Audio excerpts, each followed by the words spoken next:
America's freedom!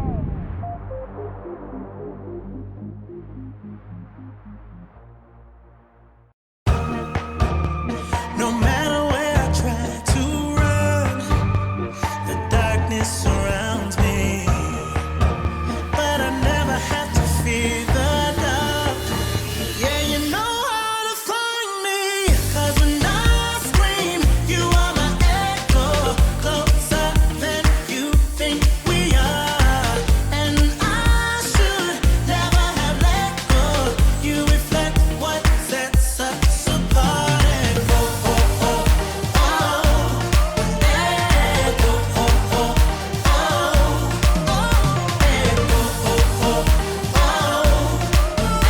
Echo, oh, oh, oh. 'Cause I need you now. Echo. Thank you for watching the John Woodard Show. Tonight we have the opportunity to interview AdamThomas.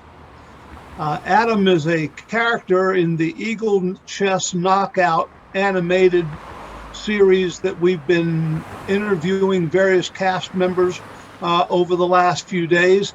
And he's a real interesting person, and I think you'll enjoy his interview and learn the ability to learn more about him and his life.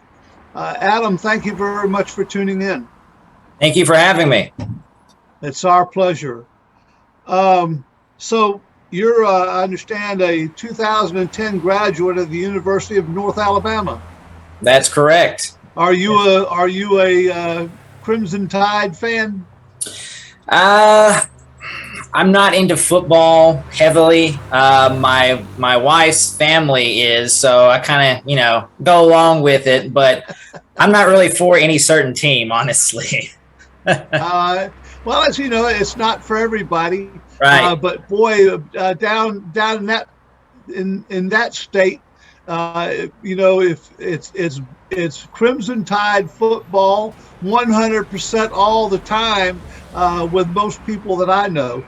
Oh yeah, usually you're either for Alabama or Auburn. That's the two you got to choose from. So yeah, but Alabama's a stronger team overall, and if you're rooting for Auburn, you're rooting on the underdog, right? Hey, well, usually, yeah, it seems to be that way sometimes. So anyway, you've understand that you're a student of music and that you write and perform and sing and all those other things. Tell me about that. Yes. Well, as you said earlier, I graduated from the University of North Alabama in 2010. I got my degree in commercial music, which kind of blends the performance side of music along with the business side of music. So, like record labels, and then I learned about like theory and certain instruments and orchestral stuff. So I've learned a great deal from, my 4 years at UNA, and I have written some of my own stuff in the past. I lean more towards instrumental kind of music than lyrical, but yeah, it's helped me in the musicals that I've done in the theater community around here, because I've took singing lessons back then, and that helped improve my range and my voice. So it's been a good ride. And I began singing when I was just a little boy, and okay. And so I think my wife would say that was one of the things that caused her to want to marry me. I must have done something right. Maybe that was it. Yeah. So you've also been doing some acting besides the EagleChessKnockOut. Is that correct? I have. I started acting in 2013. I had a friend at the time who, the Ritz Theater in Sheffield, Alabama, they were doing a production of Les Miserables. the musical. And at UNA, where she attended, she sent me a picture of a poster they had of Les Miserables and like auditions to try out for it. And so I thought, well, why not give it a go, see how it goes. So I auditioned, tried out for it, and got a part. And the rest is kind of history, as they say. I got bitten by the bug. It's been real fun doing theater. You meet a lot of interesting people in theater that kind of become like a second family, so to speak. So I just been doing shows as much as I can ever since then. Well, what do you do? What's your occupation away from the theater? Well, I am a plant lead currently at a company called Polypack in Sheffield, Alabama. We deal with a company called Constellium. I don't know if you've heard of it. It deals with aluminum products. So I oversee the operations and the management of day-to-day work dealing with them, really. So that's my day job outside of acting and any kind of music that I do. Well, you got to have something to pay the bills while you pursue your dreams, right? Oh, yeah, that is absolutely true. Absolutely. What is Enjolras, or however you pronounce that? What is that? Yeah, I'm sorry. Enjolars? Oh, that's Enjolras. That's the character in Les Miserables. Okay. Okay, yeah. That was my first big role in that production of the musical, is Enjolras. So Les Miserables was a beautiful production. I'm sure that you really enjoyed participating in it. Who were the lyricists and composer of that? Oh, Lord. Wasn't Rodgers and Hammerstein, was it? No, it was not Rodgers and Hammerstein.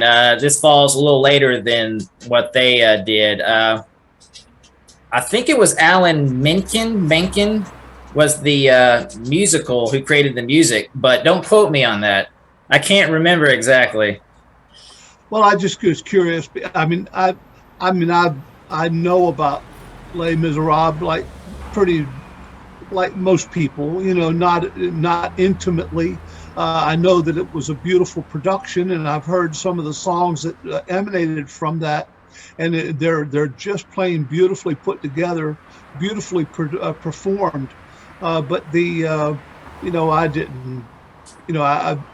didn't know about, who did the composing and all that stuff. And I guess I've just got to a point in my life where that was not high on my radar screen.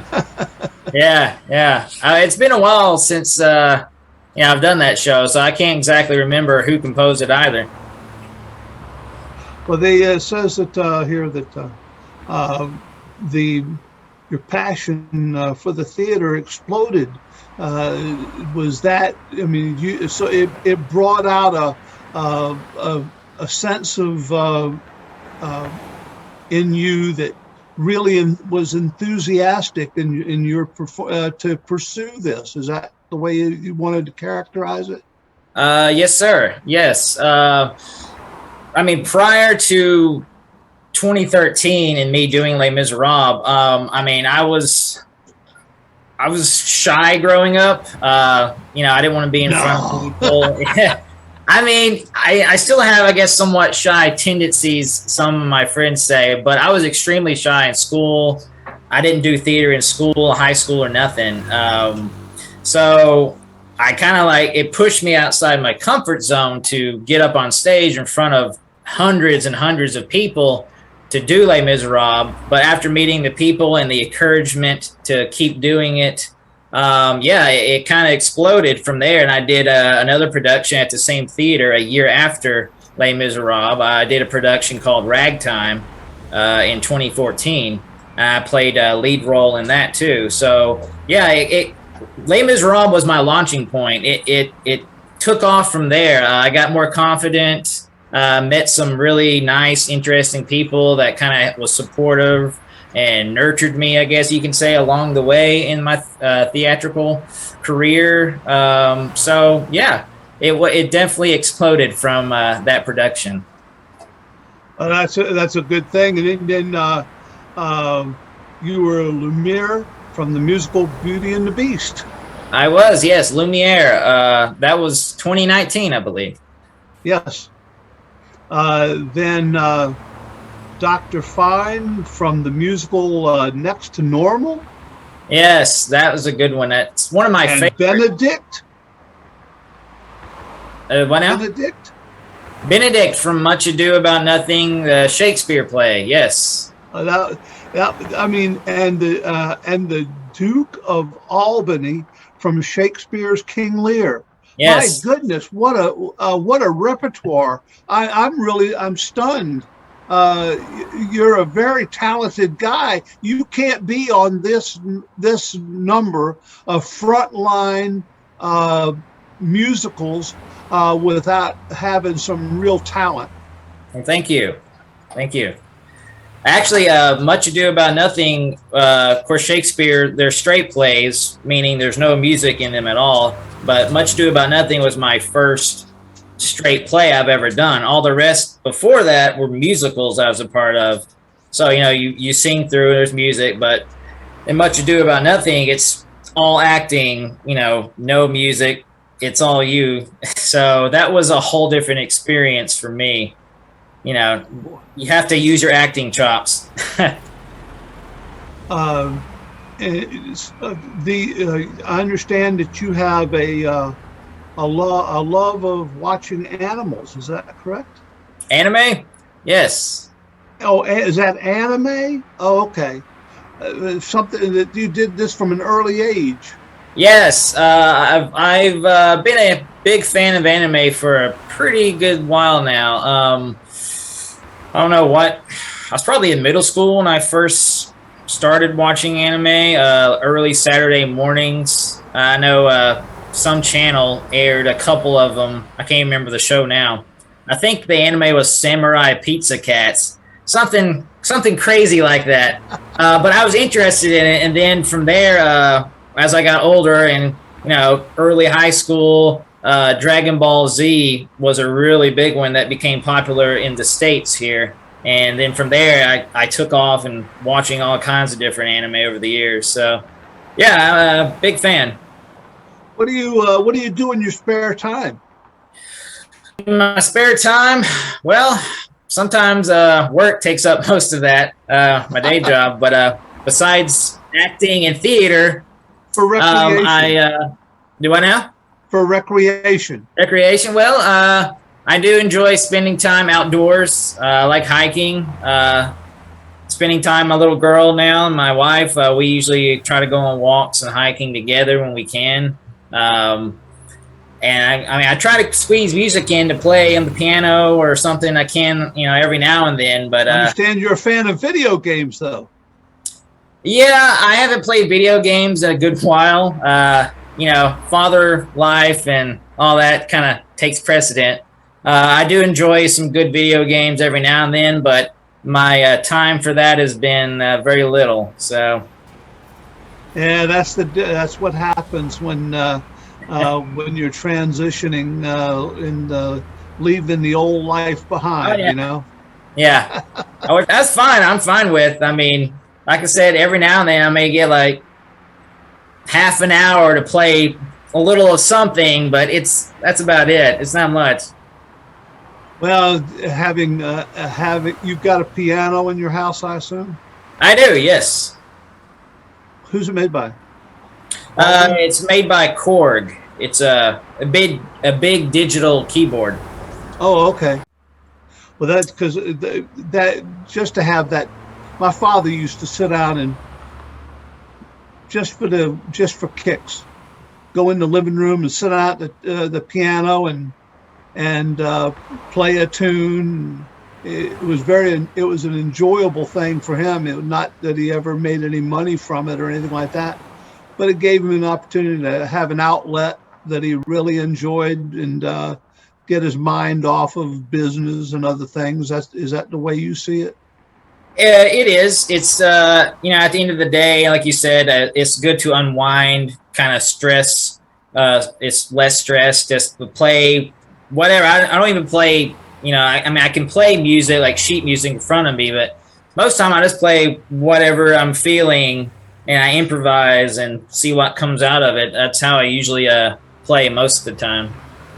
Well, that's the way some of the biggest recording artists have ever done. I remember one time hearing the what was that 70s group that was on that did I can't remember now. But anyway, they were going over a bridge and the clickety clack, clickety clack, clickety clack, going over this bridge, and the rhythm stuck in his head. And when he got home, he couldn't sleep. Got on the piano, and that became a hit song. I can't remember the name of the tune now, but that's a really nice thing to be able to sit down and not just fiddle around and see what comes out of it. Yeah, you never know when inspiration may strike. I believe me, I do know. So you've worked in radio and theater, I understand. I've worked in radio. Well, I interned. Jive Talking. That was Jive Talking before I forget about it. Jive Talking, okay. Yes, that clickety-clack, clickety-clack, that was the rhythm of Jive Talking. And he got on the piano in the middle of the night because he couldn't sleep and wrote the whole dang on thing. Got next morning, had a hit record on his hands. Oh, wow. I mean, that's how it happens sometimes. Anyway. Go ahead. I'm sorry to interrupt you. Oh, no, you're fine. I was going to say I did in radio at Big River Broadcasting, which is actually where Stefan Passmore works. I believe you interviewed him earlier. Yes, I know Stefan. In my senior year of college, before I graduated, I had to intern somewhere. So I picked Big River to intern at. So I did that. And after I graduated, I worked in radio for a short while there at Big River. Then I kind of found out, radio wasn't my thing. I mean, I enjoy it, but it just wasn't something I wanted to stick with. So I left there after a while. And this was, probably 2 or 3 years before I ever started theater. Then I, got into Les Miserables for theater, and then here I am. So. How did you learn about Eagle Chess Knockout? I think I learned about it on Facebook. I think a friend of mine, I can't remember who now, but at the time they posted like an audition announcement about it. And, I've been wanting to get into voice acting for a while because it's a kind of a whole different medium from like actual being on stage and acting in front of an audience. You're acting with your voice, Absolutely. So it's actually more challenging, I would think. In some ways, I'd say it is, yes. I saw this audition announcement from some friend about the show, and I'm like, hey, I think I might try that, give it a shot. All I can do is, if I get it, great. If I don't, then at least I tried. So, that's how it all came to be. And you had an original part that you auditioned for. Which one was that? I auditioned originally for Blake, the Fire Prince, I believe, which Elijah has now. And I wouldn't change it. He's great in that role. So that's the part I think that was the only part that was originally available, I believe, that I auditioned for, was Blake. Then what part did you actually get? That was Rod? Was it something else in between? Well, before Rod, I got cast as like a background characters that Ginger had in the show. Like she had like some students in 1 or 2 episodes. And I was student A or student B. I can't remember now which. So I got cast as background extras.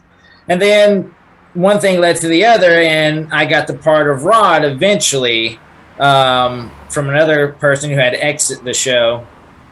And I've been Rod ever since then. So, well, what is your favorite episode of Eagle Chess Knockout so far? Oh, my favorite episode. I'm still quite partial to episode 4 of season 1 so far. That something about the episode. That's the episode where all the warriors, or all the students, the teenagers, become warriors for the very first time.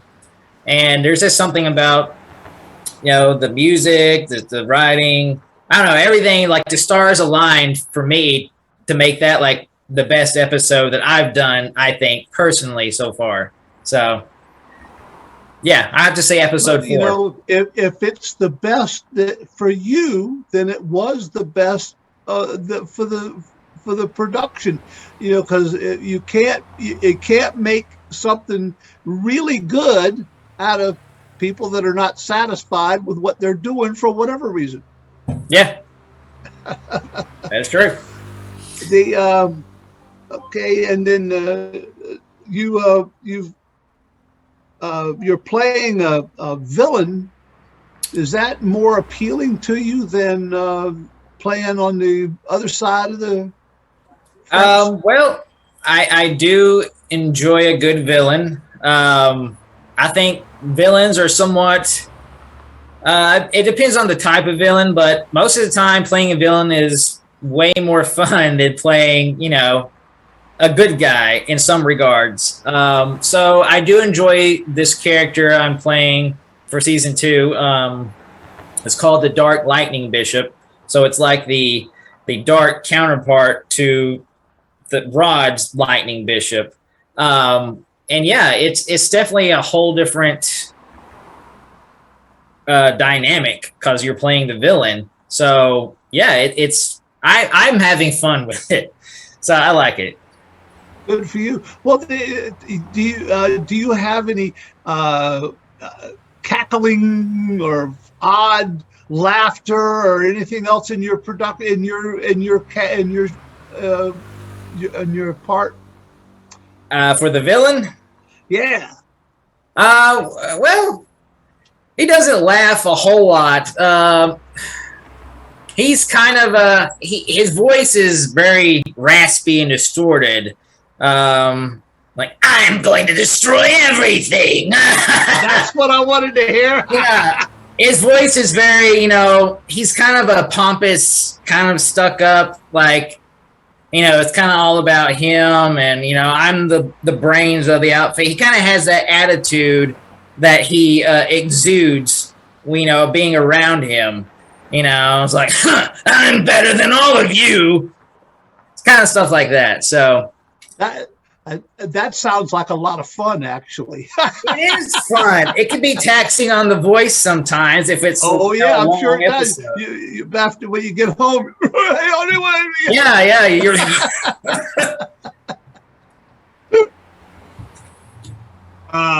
can you give us any spoilers for season 2?